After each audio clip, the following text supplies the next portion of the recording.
एक दफा का जिक्र है कि कई सालों बुलंद ओ बाला पहाड़ों और चमकते झीलों के दरमियान एक जादुई रियासत एल्डोरिया वाकई थी। ये खुशहाली और खुशियों की जगह थी, यहाँ तक कि एक तारीख लांत ने इस पर कब्जा कर लिया। जमीन बंजर हो गई और शाही खानदान भी बगैर किसी निशान के गायब हो गया। कई दहाइयों से एल्डोरिया का कोई हुक्मरान नहीं था। एक दूर दराज वादी में एक आम सी लड़की आर्या रहती थी, जो अपनी असलियत से नावाकिफ थी। आर्या के सुनहरे बाल सूरज की रोशनी की तरह चमकते थे और उसकी गहरी नीली आंखें झील की तरह पुरस्कून थीं। वो एक कदीम बाग की देखभाल करती थी और अपनी हमदर्दी और बहादुरी की वजह से गांव वालों की पसंदीदा थी। लेकिन अक्सर उसे महसूस होता कि वो इस दुनिया का हिस्सा नहीं है। दूसरी तरफ एक करीबी रियासत में एक शहजादा कायल रहता था, जो अपनी बहादुरी और हिकमत के लिए मशहूर था। लेकिन कायल एक गहरी फिक्र में मुब्तला था। इसकी रियासत का जादू आहिस्ता आहिस्ता खत्म हो रहा था और वो उसका हल तलाश कर रहा था। एक दिन जब आर्या अपने बाग की देखभाल कर रही थी, उसे जमीन के नीचे एक टूटी हुई लाकट मिली। ये एक चांद के हिलाल की शक्ल में थी, जिसके मरकज में एक चमकता हुआ क्रिस्टल लगा था। आर्या ने उस लाकट को उठाया और अपने पास रख लिया। इसी रात आर्या को अजीब ख्वाब आने लगे। एक शानदार महल, सुनहरी तख्त और एक प्रासरार आवाज जो उसे पुकार रही थी। अगली सुबह आर्या ने हकीकत जानने के लिए सफर का इरादा किया। इसका सफर इसे सरगोशियों के जंगल में ले गया, जो अपनी प्रासरारियत के लिए मशहूर था। वहीं इसकी मुलाकात शहजादा कायल से हुई, जो अपनी रियासत के जादू को बचाने के लिए किसी जादुई जरिए की तलाश में था।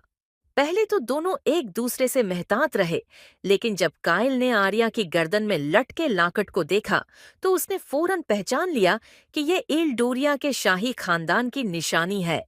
ये लाकट इल्डोरिया की गमशदा शहजादी से ताल्लुक रखता है। शायद तुम ही वो हो जो इस लानत को तोड़ सकती हो, कायल ने कहा। आर्या को यकीन नहीं आया, लेकिन उसे महसूस हुआ कि लाकट और एल्डोरिया के दरमियान कोई गहरा ताल्लुक है। दोनों ने मिलकर हकीकत जानने का फैसला किया। उनका सफर मुश्किलात से भरा हुआ था। उन्होंने सायों के दरिया को उबूर किया, जहां जादुई पानियों ने उनकी हिम्मत आजमाई, और बलवर के पहाड़ों पर चढ़ाई की, जहां कायल ने आर्या को बर्फानी तोदे से बचाया। हर आजमाइश के साथ उनके दरमियान भरोसा और दोस्ती मजबूत होती गई। बिलाखिर वो एल्डोरिया के खंडरात तक पहुंच गए। महल, जो कभी शानदार था, अब बैलों में छिपा हुआ और धुंध के पर्दे में लपटा हुआ था। महल के मरकज में एक कदीम आईना था, जो टूटा हुआ और बेनूर था। जब आर्या आईने के करीब गई, तो लाकट चमकने लगा और आईने में उसका अक्स एक शानदार मलका की शक्ल में बदल गया। उसके बचपन की यादें वापस आने लगे, उसके वालिदीन, लांत, और वो लम्हा जब उसे बचाने के लिए दूर भेजा गया था। मैं मैं एल्डोरिया की गमशदा शहजादी हूँ, आर्या ने हैरत से कहा। लेकिन कहानी यहाँ खत्म नहीं हुई। लानत एक शैतानी जादूगर मालग्रिन ने डाली थी, जो एल्डोरिया के जादू को अपने काबू में लेना चाहता था। मालगरन अचानक महल के हाल में नमूदार हुआ। तुम लौट आई हो छोटी शहजादी, लेकिन ये जमीन अब मेरी है, उसने गुरूर से कहा। कायल आगे बढ़ा और अपनी तलवार निकाली। एक जबरदस्त जंग छिड़ गई। कायल ने बहादुरी से मुकाबला किया, लेकिन आर्या ने महसूस किया कि लाकट में एल्डोरिया की रोशनी को बहाल करने की ताकत है।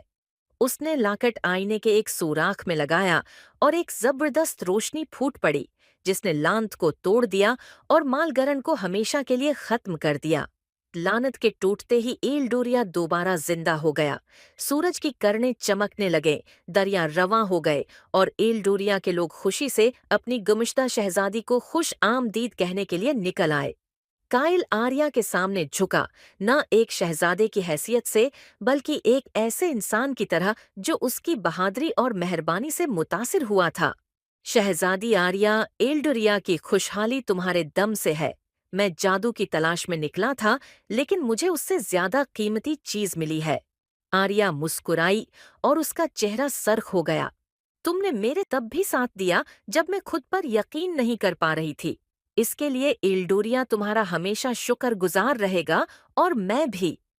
चंद दिनों बाद आर्या को मलका एल्डोरिया के तौर पर ताज पहनाया गया आजमाइशों और कामयाबियों के सफर में पैदा होने वाला उनका रिश्ता मोहब्बत में बदल गया और दोनों की शादी ने उनकी रियासतों को यकजा कर दिया।